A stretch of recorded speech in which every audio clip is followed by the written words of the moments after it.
चीन के वुहान से निकला कोरोना वायरस आज पूरी दुनिया में फैल चुका है। दुनिया का शायद ही कोई ऐसा देश बचा है जहां इसका प्रकोप न हो। लगभग 2 करोड़ लोग इसे संक्रमित हो चुके हैं और लाखों लोग अपनी जान गंवा चुके हैं। WHO ने इसे एक महामारी घोषित कर दिया है।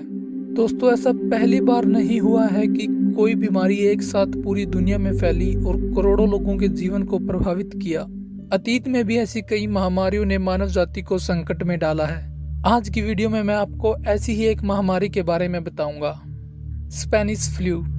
जी हाँ दोस्तों, शायद आप में से बहुत से लोगों ने पहले भी इसके बारे में सुना हो। जनवरी 1918 में इसका पहला मरीज मिला और दिसंबर 1920 में जाकर यह खत्म हुई। यह बीमारी कहां से फैली, इसके बारे में कोई पुख्ता जानकारी नहीं है। इस दौरान लगभग 50 करोड़ लोग इससे संक्रमित हुए, जो उस समय की दुनिया की कुल आबादी का 1/4 थे। कहा जाता है कि इस महामारी में मरने वालों की संख्या 2.5 करोड़ से 5 करोड़ के बीच थी। कुछ अनुमानों के अनुसार मरने वालों की संख्या लगभग 10 करोड़ थी।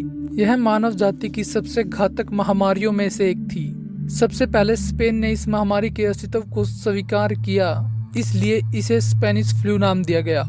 इस बीमारी का ज्यादा असर पीड़ित व्यक्ति के फेफड़ों पर पड़ता था। उसे असहनीय खांसी होती थी और कभी कभी कान व नाक से खून बहता था।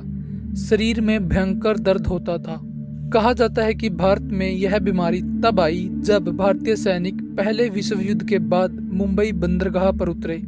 10 जून 1918 को 7 सिपाहियों को हॉस्पिटल में तबीयत बिगड़ने के कारण भर्ती करवाया गया।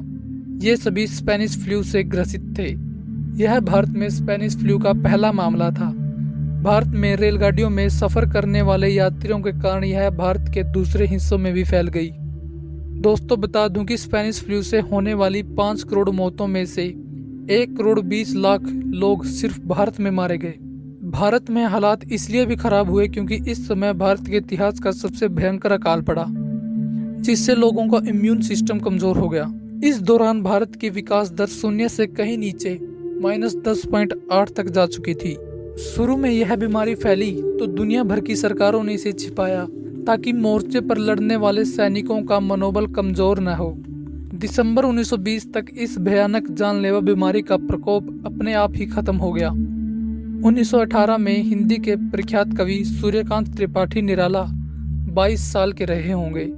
उन्होंने अपनी आत्मकथा कुल्ली भाट में लिखा है कि मैं गंगा के घाट पर खड़ा था, जहां तक नजर जाती थी गंगा के पानी में इंसानी लाशें ही लाशें नजर आती थी। लोगों के दाह संस्कार के लिए लकड़ियां कम पड़ गई थी। मेरी आंखों के सामने ही मेरा परिवार खत्म हो गया था।